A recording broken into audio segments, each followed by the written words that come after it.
we're going to talk about how investing on your own is the absolute slowest way to build wealth. Yeah. When we started, we read a bunch of books, we listened to podcasts, we did all the free stuff or really cheap stuff, and went to our local meetup, but that was about it as far as like team sport with us. I had this mentality of $1,000 for this course or $1,000 to put into the property that we're working on. Right. Because we didn't have a ton of cash to invest. We were robbing Peter to pay Paul and solo K loans, credit cards with 0% interest and bootstrapping it for sure. Yeah. So our thought was, I can't waste money on anything but getting deals. That's right. And any money that wasn't going into the property meant it was going to take longer to get that property done. Right.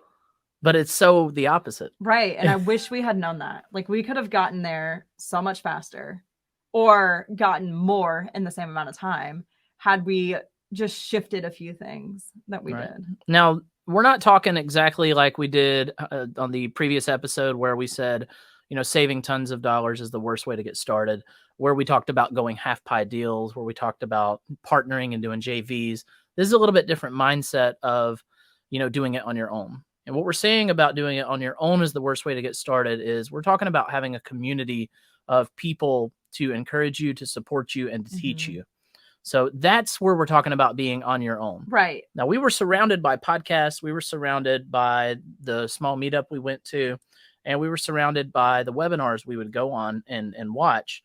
But we weren't a part of this really extensive network of people. Yeah. Well, I think part of it was our friends were friends that we'd had for a long time, and they weren't necessarily people in the business. So when you have a crappy day of working 12 hours, who do you call? Like, because your friends don't get it. They're like, why are you working so hard? Yeah. And usually those friends bring on the white noise. Right. And the white noise that surrounds any type of real estate investing is usually bad tenants, leaky toilets, people damaging your properties. That's all the white noise. Right. And I wrote an awesome blog on this about 2 years ago. How do you fix the white noise? But that's a tangent. If you want to read that blog, go on the onpurposeinvestor.com website, check out the blogs. It's a neat read. I had a lot of fun writing it 2 years ago. Yeah. But so how do you get started? Like, what do you do to start moving in the right direction? Yeah. I mean, you can totally do what we did and consume podcasts like this one and Bigger Pockets or YouTube videos. I mean, there's so many good podcasts out there where you can get tons of great information. I wish we had found great mentors and taken their seminars and learned their stuff and implemented it, or really digging in on one particular part of the business. Yeah. Like, I'm okay at property management. We do a good job between the two of us at that, but that's not something we particularly enjoy.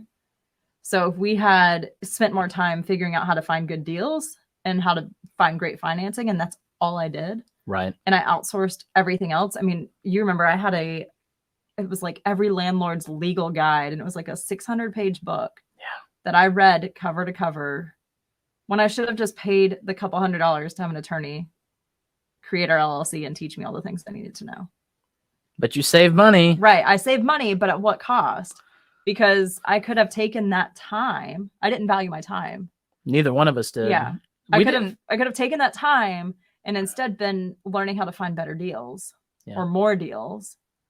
And you could have taken the time you spent watching YouTube videos, learning how to fix everything in the house, hiring a contractor, and finding more deals. Right.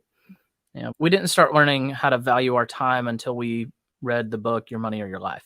That started it, but I think it was seeing it. I think it was kids, honestly, that really shifted it for me.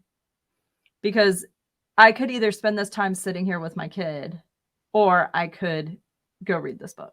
Yeah. I think for me, it all shifted when we were buying a house a month for about 6-7 months straight. Yeah. And when we were doing that, we had a lot of great systems. We had a good crew. We had, we were finding the right deals. Right. We were able to finance them. We were able to work on them. We were able to buy a house a month. Yeah.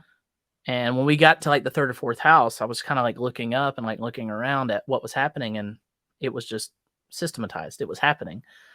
But I wasn't. doing all that work. I wasn't doing any of the work. Right. I would pick up materials here and there, but that was just so I could visit the old ladies at Lowe's and say, hey, Right. because I'd gotten to know them really well.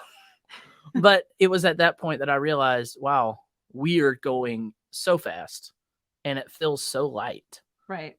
Because my time was spent where I needed to be. Well, where you enjoyed spending your time too. Yeah. I was living within Lowe's, my purpose. You went to Lowe's because you liked hanging out with the ladies there at the pro desk. Like Mara and Patty, those are my folks. Yeah. I remember going in when I was pregnant and them coming up to me like they had known me for a long time, and I was just like, hi crazy ladies, I don't know you, but you knew them. I talked about Tiffany all the time and just would tell them, hey, we're pregnant. Yeah. Hey, she's had an ultrasound, here's the baby. Like they saw the ultrasound. They knew everything.